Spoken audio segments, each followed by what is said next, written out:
Hi, I'm Lance Lambert. Thanks for tuning into the Vintage Vehicle Show. We are in Murietta, California at the Datsun Heritage Museum. It's a wonderful collection of Datsuns from way back on up to kind of the recent past. Some beautiful cars. We're going to take a look at those cars, learn a lot about them, and how are we going to do this? Well, there's a fine gentleman standing here. Come on in here, Fred. This is Fred Jordan. Fred is the director of the museum. How you doing, Fred? Fine, thank you, sir. Thank you for having us here. This is really something. You're welcome. We're glad to have you. I'm really impressed. I was impressed when we did our research to come here and take a look, and I was impressed when I looked at your website, and I walked in here and even more impressed. This is quite a layout and quite a collection. Thank you. How'd this come about? Well, being a friend of Mr. K for over 40 years. And Mr. K is? Mr. Yataka Katayama, who is the father of the Z car. There we go. Who brought Nissan to the United States starting in 1958. We've been friends for all these years, and on his 98th birthday, we met in Hawaii. He flew to Hawaii, and a group of us flew over there, and we discussed this museum, and that's where it was hatched. In Hawaii on his 98th birthday. This came together pretty quick then. Yes, oh yes. Well, not really. I've been working on it for years. But you got him on board. Yes. You worked at had a dealership, a Datsun dealership way back in the 50s. I was the general manager of the first Datsun agency in the whole United States. The very first. The very first. What was it like trying to sell Datsuns, and what year was that? It started in, well, I was with them since '68. It was tough. San Diego being a military town, and they still had feelings. But the people who were buying the cars, believe it or not, were actually the service people who had been with MacArthur in the occupation forces. And they knew that the cars were fine cars. What was the first year that with that first dealership? You started in '68, but when did they actually open? He opened in 58. 58, yeah. He was actually in 58. So Japanese cars here in '58 must have been really an odd thing. They were little 210s and 310s, yeah. Well, speaking of going back in Datsun's history, you have something here that's really going a ways back. Can we take a look at it? Yes. All right. Step right over here, Lance. I know a little bit about this. Mayo Smith, I recently appraised one of these and was shocked at how much money this little rig was worth. How does this relate to the history of Datsun? Well, this is called the Flyer, the Mayo Smith motor wheel, and this happens to be a 1918 Model C. I've researched it, and that's what it is. Mr. K, when he was 16 years old in Tokyo, saw either this model or perhaps the Briggs & Stratton, which started in 1920 to be manufactured. And he became entranced with this, that it was a lightweight, two-seated vehicle. And always in his mind, that's what he wanted to produce when he started producing cars. So basically, this is what gave him the idea of a two-seated sports car. So a 240Z can be traced back to him looking at a car like Absolutely. this. And if you talk to him, he would tell you that to this day. Yes, sir. That's pretty amazing and pretty basic. And I think one of the the big thing about the Z cars when they came out is they were both exotic but simple at the same time. Very simple, easy to work on, light, because if you remember, they put very light metal on them, much lighter than all the rest of the cars. In fact, the mechanics, if they would be working on them, they would bend the fender tops. Not good for the reputation. No, but it made a light car. And it drove 120 miles an hour stock, and $3,500 is what they sold for originally, and that was a lot cheaper than anything close to it. When I think of Datsuns, as far as when I began noticing them, there was this little sports car with a silly name. I thought, this is a cool car, but I'm not going for this name. And it was called the FairLady. Can we take a look at your FairLady? Sure, I have one right over here, Lance. Fred, cute, I know sometimes when you call a car cute, that's not a good thing, but this is kind of between exotic and cute, but what's with the name? Why did they choose to call this a FairLady?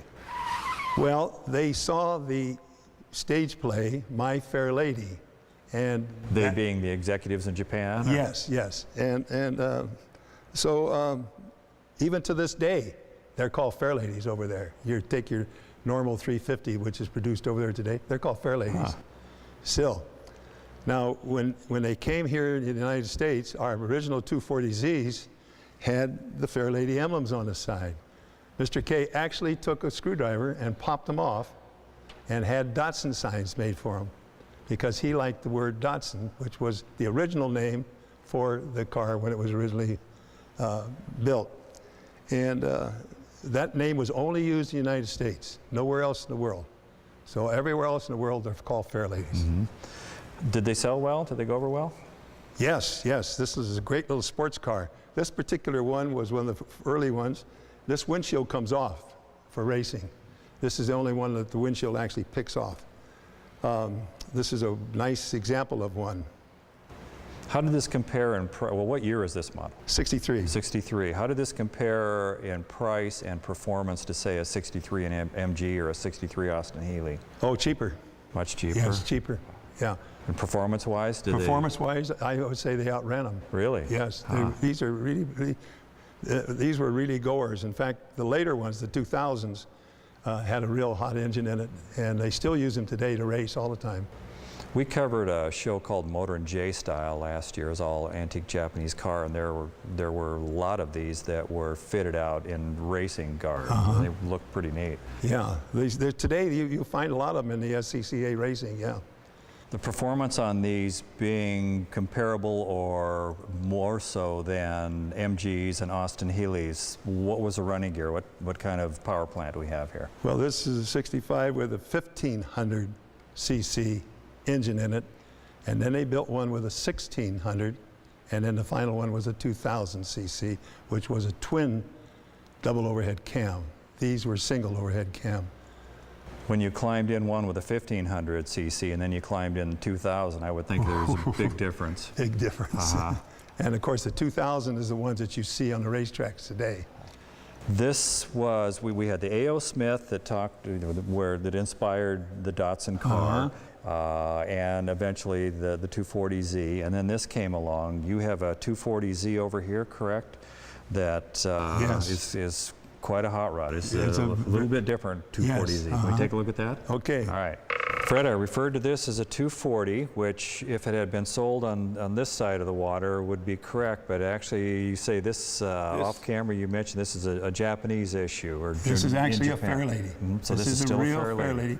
It's a right-hand drive, actually from Japan. And this is a hot rod, right? This is a hot rod.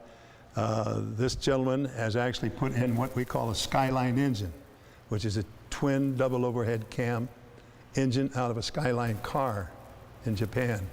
The Skylines are not sold in the United States. In fact, they're outlawed in the United States. There's a few Skylines in the United States. And the gray market car. The gray market car, it really is. The Skylines are manufactured by Datsun? Yes, but the engines, the guys have learned that they bring the engines over and they're putting them into these cars. What's a car like this weigh? With this engine in it? Well, under 3,000 pounds. Okay, by about 2,800 yeah, or about so? 2,800 pounds, yeah. So this is a real screamer. The engine's pretty heavy. This is screamer, yeah. Most of the Z cars or the FairLadies that you see still around, for the most part, are restored into original condition, but every once in a while you see them where they put extra fairings and extra this, that, and the other, and I've even seen some with Chevy V8s in them and Ford V8s in them. What's the feeling in the Datsun community about altered over original? Well, myself, I like original, but I just took out of here, I had a 72, the gentleman's in our Z-Car Club. He has a Chevy in it, a small block Chevy, 840 to the flywheel. And it's street legal. The tires on the back are about this wide. It's street legal. And it's got twin turbos on it that he designed and built himself. It is a real screamer. Part of the reason that we came to film here is my personal belief that Japanese cars have a real honorable place in America's history. They've been here for a long time, 50 years. They're well-designed cars, they're beautiful cars. When I go out to car shows that I do every weekend, sometimes 2 or 3 shows in one weekend, you're lucky if you see one at those shows. Why is it that they're still not, well, I guess I'm going to the wrong shows. If I was going to a Datsun show, yes. Of course, but I'd like to see a better mix of U.S. cars and import Japanese cars. What's your thoughts on that? We would too. I have tried for years to get some of these car shows to accept imports, not only Japanese cars, but others. Now, locally, I have gotten 2 concourses, Huntington Beach and Muckenthaler, to accept and put a Japanese class in. And they now accept Japanese cars. Before, they didn't even accept Japanese cars. It was Porsche and Corvettes and things like that. Well, maybe they were feeling a little threatened, and we don't want to admit how good those cars are. Well, the Z car, the 240Z, or the Z car, is the largest selling sports car in the United States. It took Corvette 25 years to sell what they did in 10 years. So, and they still hold the record. Sexy sports cars, utilitarian truck. This is another cute car, but this one you got to use put some use in this. Yes. The carpenter or the landscape person or whoever. Right. Tell us about this. Well, San Diego Datsun, of which I was a manager of, sold the first one of these ever sold in the United States. And when they started selling them in San Diego, and we talked about this earlier, the Japanese gardeners that raised fruit and stuff down south between San Diego and Tijuana border bought these things all they could get because they were great for farming down there. And also, I built the first cab-over addition to one of these that made a camper. They actually cut the center out, put 2 small seats in it, had a walk-through. I built the first one ever on one of these small chassis. You were saying that the big 3 weren't real happy with the success these were having. Tell that story. Well, yes, they were selling so many of these. Even some of the big 3 were using these trucks and putting their tailgate names on them. And so the government put an embargo against these small trucks. Well, Mr. K got around that by shipping them in as just a cab and chassis without the bed. And he had the beds made in San Pedro and installed in San Pedro. So we got around the embargo that way. They came into the country not as trucks because they didn't have the bed on them. That is correct. That is correct. Well, it's one way to deal with it. The capacity of these compared to your average Ford 100, a little smaller bed, less power, but if you weren't hauling, 50 sheets of 4x8 plywood in it, these were great for everything else? That is right. In fact, at the time these came out, we lived in Escondido and we had a grove. And I had one of these set in the grove for years. And they're very handy cars to have. They would haul a pretty good load, half-ton. They were rated half-ton pickups. Well, yeah. Half-ton, that gets the job done. Yeah. You have a car around the corner, a little ragged around the edges, but boy, does it have a lot of character. Let's take a look at it. Okay. All right. Glad to show it to you. Fred, a word that gets tossed around a lot now in the car community is patina. Cars, everybody wants, that's the latest thing. They used to be worn out looking, now they have patina. This, whatever this is, has a lot of patina. What are we looking at here? Well, this is a 1959 L210U in Datsun terminology. In 1958, Mr. K brought 2 of these to the United States, to the Shrine Auditorium in Los Angeles, to the auto show, and showed them. And it just happened to be that I went there because I belonged to that particular shrine. And I saw this and I thought, my goodness, that man's going to have a terrible time selling these things in the United States. But in 1958, he also took the same car to Australia and won the Australian Rally.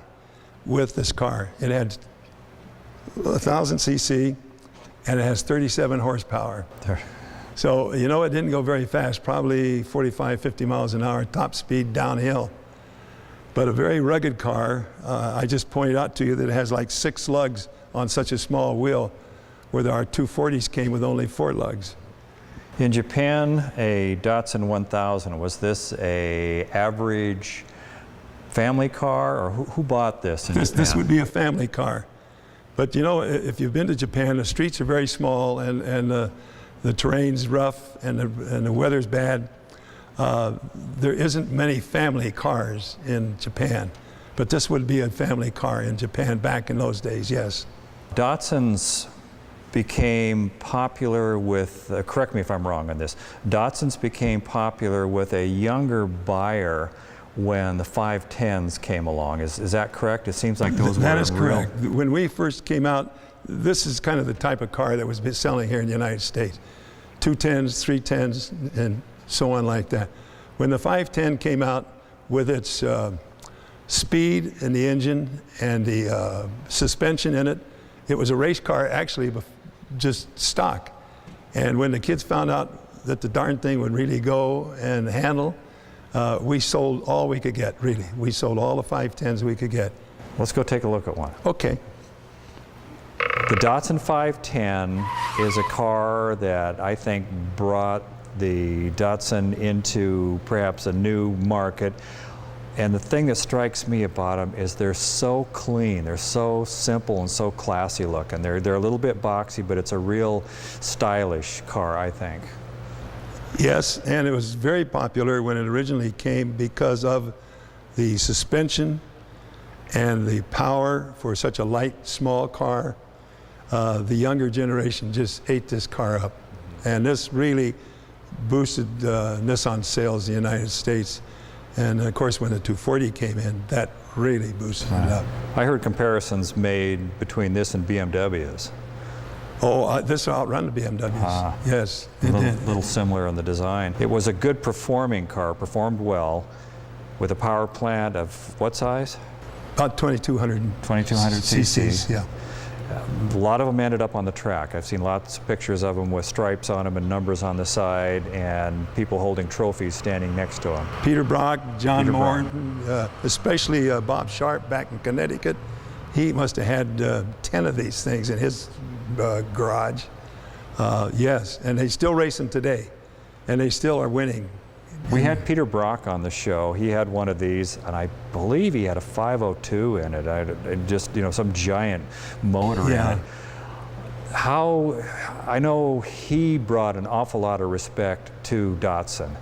He was having trouble with some of the American suppliers, so he went over to Datsun, and all of a sudden he created a whole new world of racing, right? He left Shelby and went to Datsun. He was with Shelby, and he went to Datsun and created the BRE, which is the Brock Racing Enterprises. And he broke many records, you know, and a lot of them was in this type of car. Yes. A lot of great cars in here. If somebody wants to find out more about your collection here, your museum, wants to come by for a visit, do you have a website? How do they go about getting here? Website is www.DatsonHeritageMuseum.com. Okay, lots of dots in there. Yeah.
Fred, again, thank you very much for your hospitality. Thank you, Lance. The Datsun Heritage Museum is a very cool place. Thank you very kindly. What the heck am I driving off in here? Well, in 1977, Bendix, Fram, and Autolite had a promotion, and they welded two F10s together, and they run all over the country and promoted change your oil and do tune-ups. Yeah. And this was the car. This is a first, and it was a first for you. Thank you very much for watching the Vintage Vehicle Show, and we'll see you again next time. All Bye-bye. right. Thanks, Fred. Lance. Okay, buddy. Bye-bye. Bye-bye.